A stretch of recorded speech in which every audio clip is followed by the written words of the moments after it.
What up?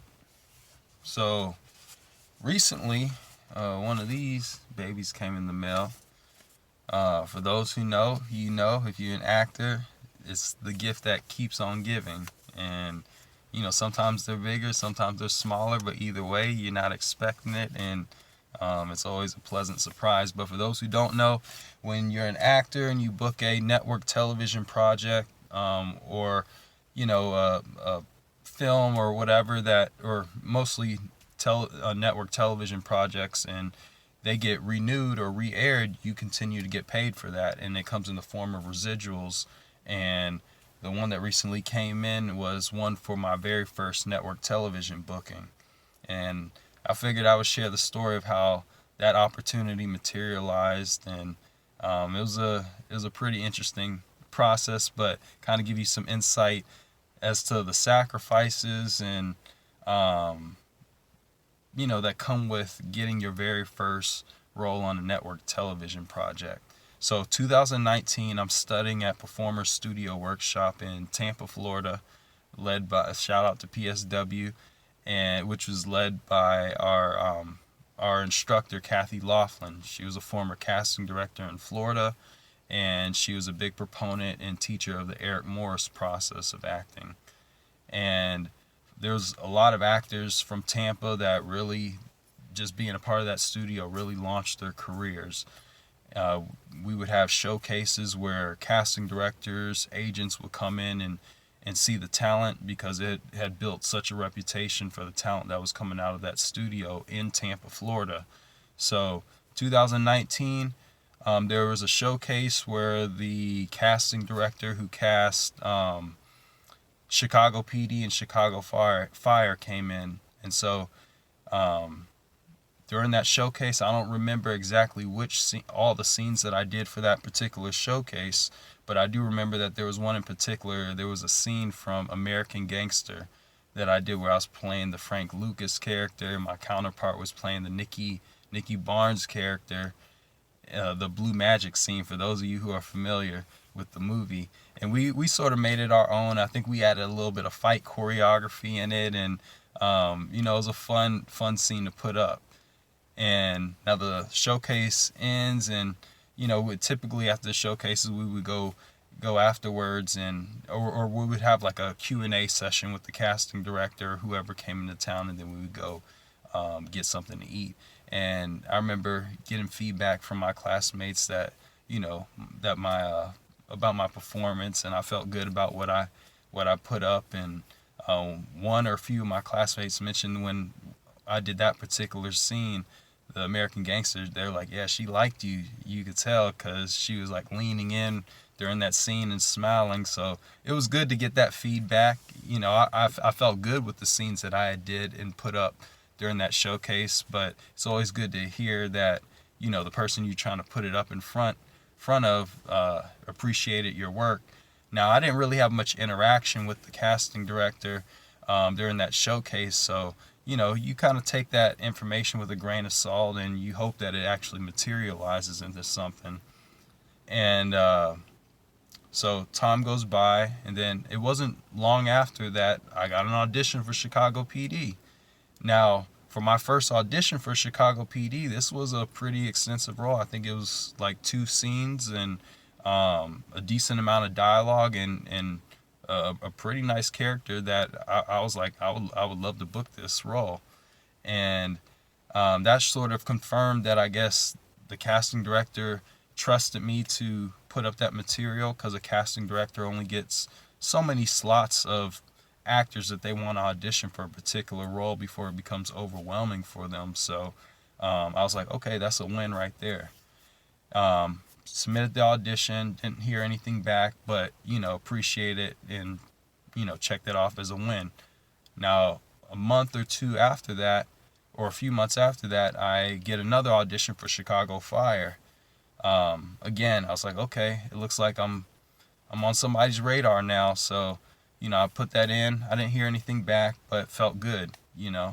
So 2020 comes around, and I get an email from my agent that says I have a director's session for for this role for Chicago PD. So a director's session is when you have to audition in person. Those other auditions were through self-tape. So I would tape those, send those in to my agent, and then she would send those in to the casting director. Now this particular one was for an in-person audition, and in person in Chicago. I'm in Tampa, Florida. So and the role was for a local hire. So this particular role, they were looking for somebody who could work as a local, which means that if you're local to there, if you book the job, you're local, so you can just show up, for your call time. So they're not flying you in or putting you up in a hotel. You're working as if you're local there. And I was willing to do that. I'm trying to book my first network television credit. So, I was game for it. So she sends me the email for the director's session. She asked me if I can make it for this particular date and time. And I'm at where I was working at the time, and I go looking for a one-way Spirit flight, cheap Spirit flight, booked it, and I said, yeah, I can make it. So I let her know I booked the flight, and she hits me back not too long after, and she's like, oh, so they changed the date, or either the date changed for the director's session. You can do a self-tape if you'd like. And so I was just like, okay, I opted to do the self-tape then. So I remember turning that in pretty quickly, and then the next week I get a veil checked for it. So a veil check means that they're interested in you as a choice for the role, but they want to make sure before they send you up to the director, the producer, the network, that you are actually available for that time before they send you forward. So I sent in my veil check that I was available, and then some time went by, and a significant amount of time went by to the point where I didn't think that I even was being considered anymore. But I was like, hey, I got that far. I veil checked.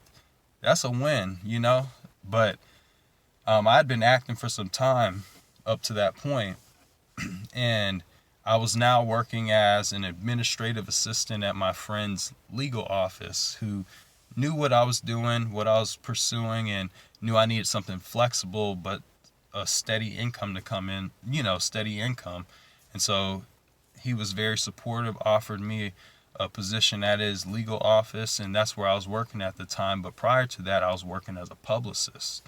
So there was a discrepancy, and there was in the amount of pay that I was making to what I was making now. And it was starting to get to me where I was like, man, maybe I should take a break from this acting thing and go get another publicist job so I can stack up my paper. And that was the very first time that I remember ever wanting to take a break from acting. And I really felt it on this one day going into work. And it was like that same exact day, I get an email that comes in from my agent, Chicago P.D. booking. And then she calls me up, congratulates me, and lets me know, what's about to go down. Wardrobe's going to call me, take my measurements, and then I got to fly out for my fitting.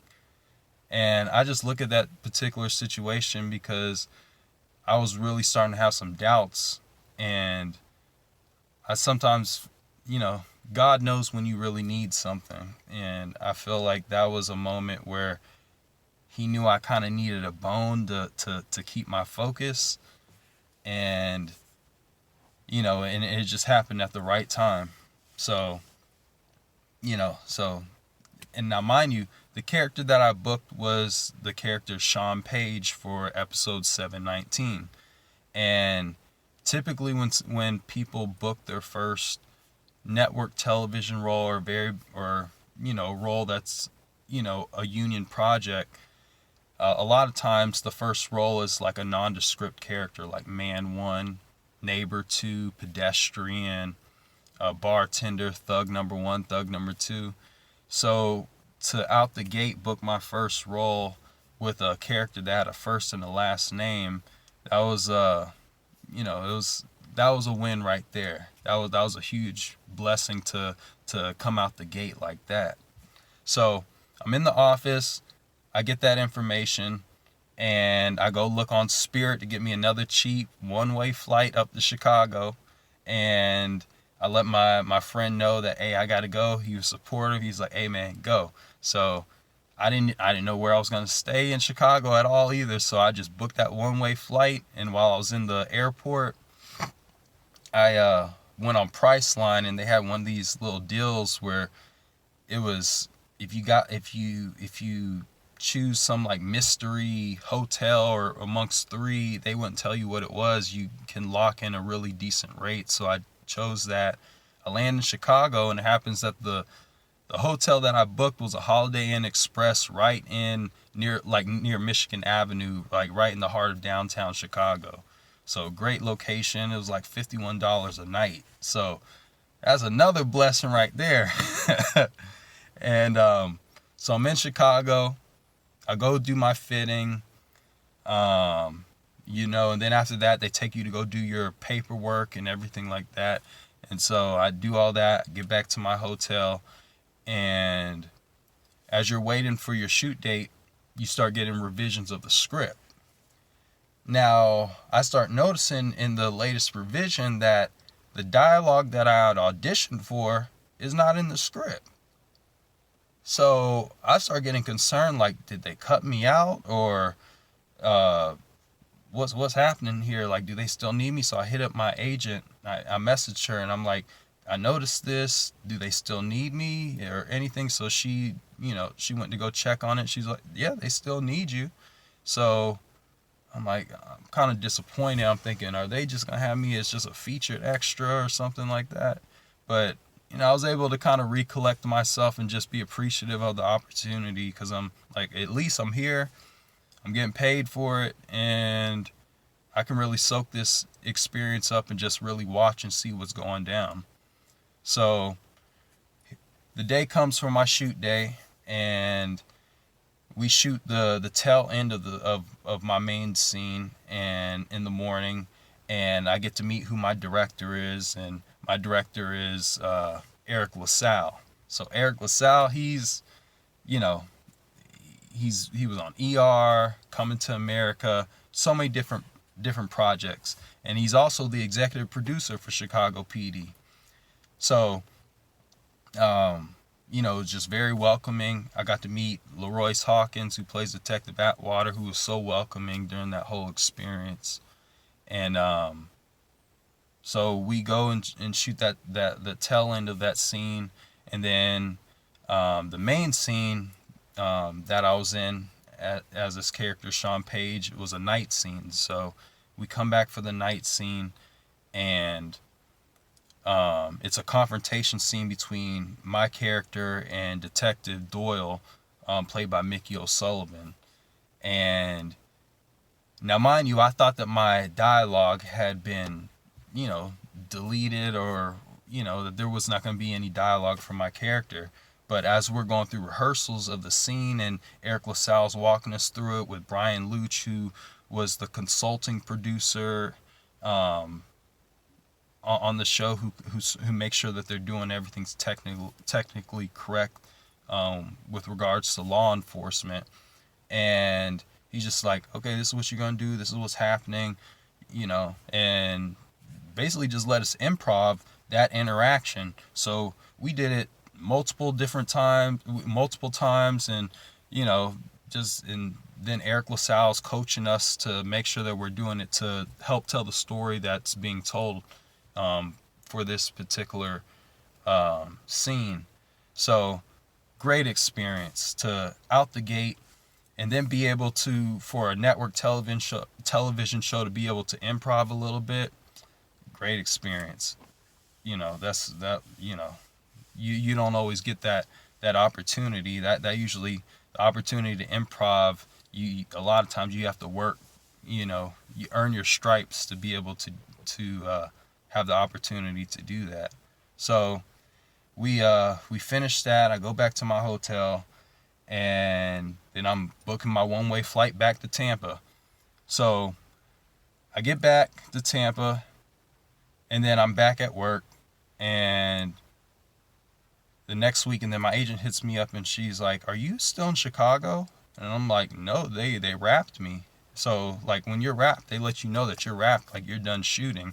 And she's like, but I think they may still need you. And I'm like, okay. And then I was like, I was game. I was like, I'll book me a whole nother one-way flight back to Chicago and do this all over again if they need me. And so she was like, hold on. So she's like, yeah, so they need you because they actually need you to take some still shots. So my character had a family in the storyline. I didn't have any actual scenes with the young lady who played my character's wife, but they needed pictures just for the detail of the set. So they fly me out, business class, limousine service, back to Chicago to take those photos and then fly me back same day. And that just shows you the kind of detail they put into a show like Chicago PD. And, did that, got paid for another day of work. And then the episode leading up to the episode coming out, so they had shot another episode after that, and then the pandemic hit and everything shut down. So everything was still on schedule for them to release the episodes that had been shot, but when it came time to for the episode to air, mine was 7/19. The episode I was in was 7/19. So they switched the episode that they had shot before that to air when our episode was, I think, scheduled to air. And then the episode that I was in ended up becoming the season finale. So that was amazing to not only book your first role, but for it to be on the season finale of Chicago PD. And so it comes out.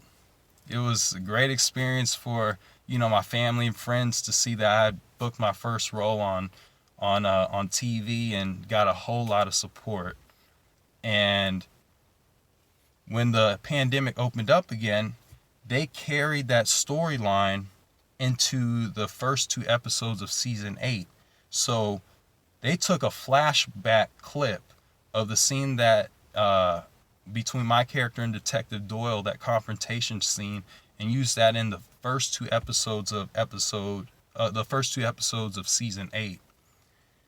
And it was a great storyline for Leroyce Hawkins' character, which he really slam dunked that storyline.